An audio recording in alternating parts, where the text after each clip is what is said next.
Hey everyone, welcome back to another video. In this quick video, I will guide you through how to withdraw money from your Parimatch account if you are in India. So let's get started.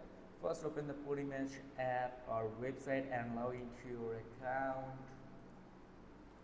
You have to log into your account. Next, find and select the withdraw funds option. Here you can see this option, withdraw and funds.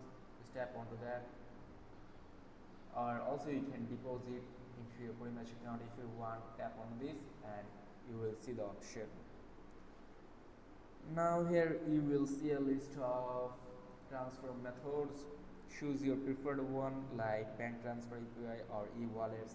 Choose the method that is most convenient for you. Enter the amount you would like to withdraw and fill in any necessary details like your bank info or UPI ID depending on the method. Finally, double check your information and hit confirm to process the withdrawal. Keep in mind that processing times can vary or it might take a few hours or even a couple of days to receive your funds, and that's it. Thanks for watching. So if this video is helpful, make sure to like and subscribe. See you in the next video.